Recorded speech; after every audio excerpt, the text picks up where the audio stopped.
In the heart of early 20th century Prague, in the shadow of the Austro-Hungarian Empire, a quiet, unassuming man worked as a clerk at an insurance company. By day, he processed accident claims.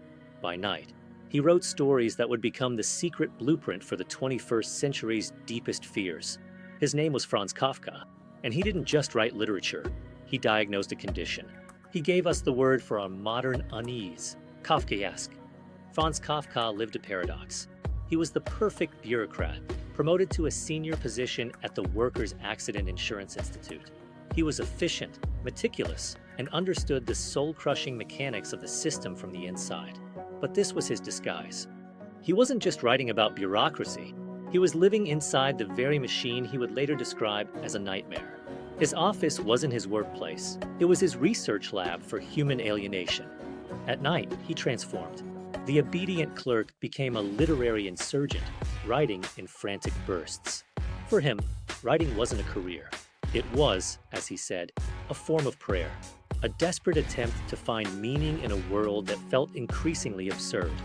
To understand Kafka's fictional nightmares, you must meet the man who starred in his real one, his father, Hermann Kafka, a self-made, domineering force of nature who saw his sensitive, intellectual son as weak. My writing was all about you. I spent my entire life fleeing from you. My stories are an endless plea for your understanding, which I knew would never come.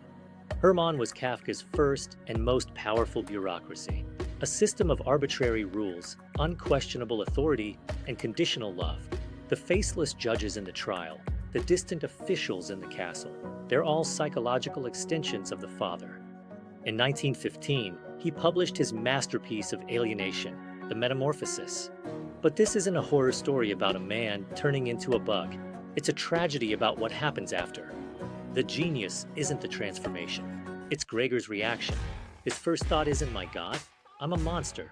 It's, how will I get to work? His humanity is already gone before the story begins. The bug is just the physical proof. Kafka asks us, when do we lose our humanity? Is it when we become unrecognizable to ourselves? Or is it when we become indispensable to a system, yet utterly disposable as people? Gregor's family doesn't hate him because he's a bug. They reject him because he's no longer useful. The word Kafkaesque is often misused. It doesn't mean overly complicated or bureaucratic. A long line at the DMV is bureaucratic. A Kafkaesque scenario is when you get a notice that you've violated a rule that doesn't exist from an agency you can't find, and your appeals vanish into a void. It's the terror of a system that has all the trappings of logic, offices, procedures, paperwork, but at its core is completely irrational and opaque. It's a nightmare dressed in a suit. You're guilty, but the crime is a mystery. You must reach the castle, but the path is designed to keep you out. This is Kafka's true prophecy, not predicting specific events, but predicting a state of being.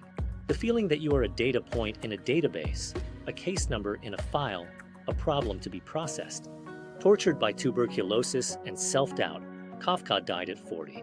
His final act was to entrust his life's work to his best friend, Max Brod, with one clear instruction: burn all of it. Every page. Brod disobeyed. He saved the manuscripts of the trial, the castle, and America. He published them. In doing so, he committed the ultimate Kafkaesque act. He defied the authority of his friend's last wish to give that friend the very immortality he feared. Could there be a more Kafkaesque twist?